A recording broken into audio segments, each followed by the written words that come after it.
आज के इस खास विश्लेषण में हम सीधे मुद्दे पर आएंगे।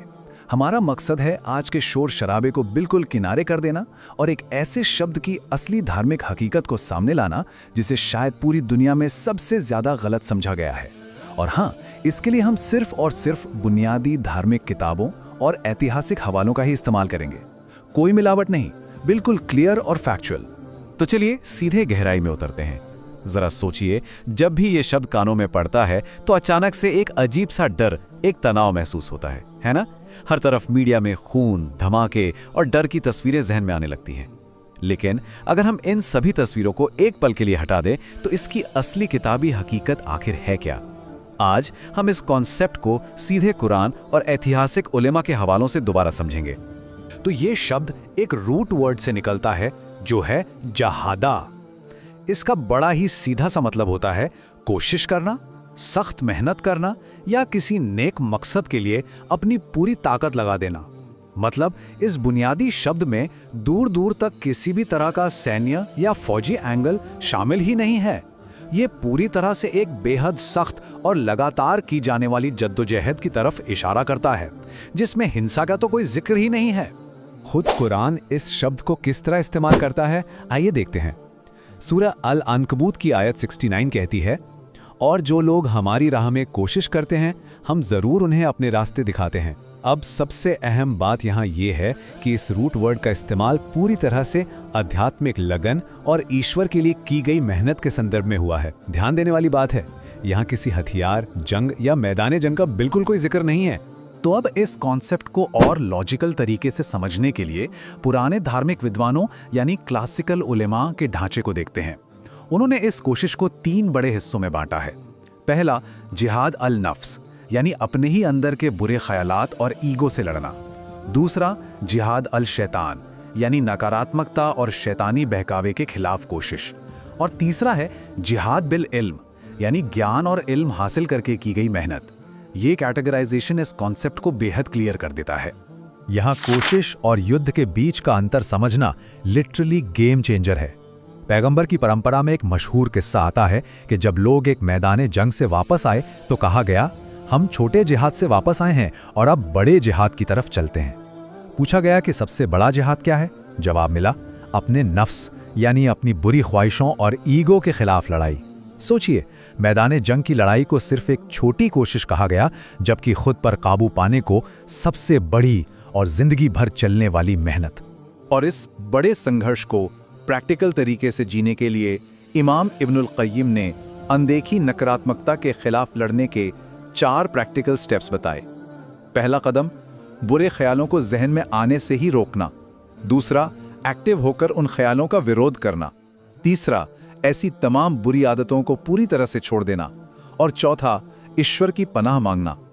दरअसल ये असल लड़ाई एक पूरा का पूरा स्ट्रक्चर्ड आध्यात्मिक डिफेंस मैकेनिज्म है। इसी से जुड़ी एक और बहुत ही जबरदस्त आयत सामने आती है। सूरह अल फुरकान की आयत 52 कहती है, काफिरों की बात ना मानो और इसके यानी कुरान के जरिए उनसे बड़ा जिहाद करो। इस पर जरा गौर कीजिए। यहाँ सीधे तौर पर जिस बड़ी कोशिश का हवाला दिया गया है वो धार्मिक किताब और ज्ञान के जरिए है। मतलब ये एक इंटेलेक्चुअल और आध्यात्मिक कैंपेन है जिसमें लॉजिक, तर्क और सच्चाई का इस्तेमाल होता है, किसी तलवार का नहीं। चलिए आगे बढ़ते हैं। पहला सेक्शन, कत्ल बनाम जिहाद, कोशिश और कॉम्बैट को अलग करना। यही वो टर्निंग पॉइंट है जहां आज का मीडिया और धार्मिक किताबें बिल्कुल अलग दिशा में जाती हैं। असल किताबों में ये एक उम्र भर चलने वाला ब्रॉड संघर्ष है, जैसा हमने अभी देखा, जबकि किताल एक बिल्कुल ही अलग शब्द है जिसका मतलब फिजिकल लड़ाई या कॉम्बैट होता है। और सच तो ये है कि किताल कोई आम नियम नहीं था, बल्कि एक बेहद ही स्ट्रिक्ट नियमों के तहत मजबूरी में दी गई परमिशन थी। इन दोनों डिस्टिंक्ट शब्दों को अलग समझना एब्सोल्युटली क्रूशियल है। अगर ऐतिहासिक टाइमलाइन देखें तो पहले 13 साल तक मक्का में लोगों पर बेहद जुल्म और टॉर्चर हुआ, लेकिन उन्हें हुक्म क्या था? बुराई का जवाब भलाई से दो। फिर 14वें साल में उन्हें इस अत्याचार से बचने के लिए मदीना माइग्रेट करना पड़ा और आखिरकार 15वें साल में जाकर पहली बार फिजिकल सेल्फ डिफेंस की इजाजत मिली। ये टाइमलाइन इस बात का पक्का सबूत है कि लड़ाई की इजाजत सिर्फ और सिर्फ लंबे समय तक चलने वाले अत्याचार से खुद को बचाने के लिए थी, किसी पर आक्रमण करने के लिए नहीं। और उस आत्मरक्षा वाली लड़ाई के भी स्ट्रिक्ट रूल्स थे। नियम सुनिए, बुजुर्गों को नहीं मारना, बच्चों को नहीं मारना, औरतों को नहीं मारना, यहाँ तक कि फल देने वाले पेड़ पौधों को भी नहीं काटना। जब हम इन ह्यूमैनिटी को बचाने वाले रूल्स को देखते हैं तो उसमें आतंकवाद जैसी एक्सट्रीमिज्म का धार्मिक तौर पर कोई वजूद ठहर ही नहीं सकता। ये पूरी तरह से इंसानियत और नेचर को बचाने वाले असूल हैं। यहाँ एक बड़ी डीप आयरनी सामने आती है। पैगंबर मोहम्मद, जिन्हें आज के नैरेटिव्स में कई बार एग्रेसिव दिखाया जाता है, उन्होंने खुद क्लियर शब्दों में कहा था, दुश्मन से जंग की तमन्ना ना करो और अल्लाह से आफियत यानी सेफ्टी मांगो। उन्होंने किसी भी तरह के कॉन्फ्लिक्ट या टकराव की ख्वाहिश रखने से सीधे तौर पर इनकार किया था।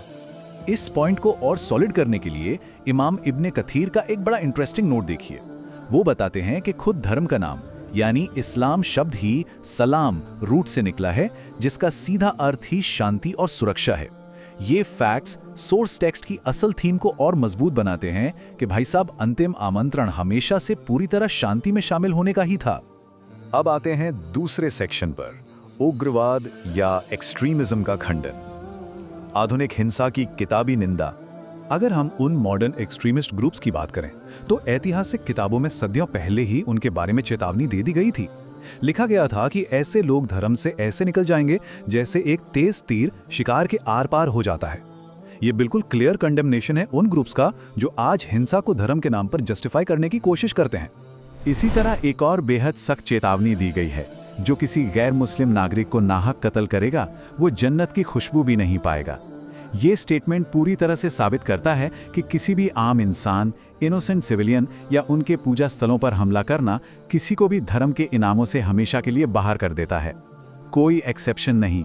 और अगर हम हिस्ट्री के महान सूफी संतों की तरफ देखें तो मौलाना रूमी ने कितनी खूबसूरत बात कही है, अपने अंदर की जंग जीत लो, बाहर की जंग आसान हो जाएगी। ये एग्जैक्टली वही बात है जिसका हमने शुरुआत में जिक्र किया था। सबसे बड़ा मास्टरी अपने खुद के माइंड और ईगो पर कंट्रोल पाना ही है। और इन विद्वानों की कड़ी को हम हजरत जुनैद बगदादी की इस प्रोफाउंड बात से पूरा करते हैं, असली मुजाहिद वो है जो अपने नफ्स को ईश्वर की आज्ञा पालन में कैद कर ले। एक बार फिर हमें क्लियरली बताया जा रहा है कि एक सच्चा आध्यात्मिक योद्धा बाहरी लड़ाई से नहीं बल्कि अपने पूरे इंटरनल डिसिप्लिन और अच्छे किरदार से पहचाना जाता है। आखिरी और तीसरा सेक्शन, रोजमर्रा का आध्यात्मिक सफर। आज के दौर में कोशिश के मायने। तो आखिर में आज के इस फास्ट पेस दुनिया में ये कोशिश रोजमर्रा की जिंदगी में कैसे सामने आती है?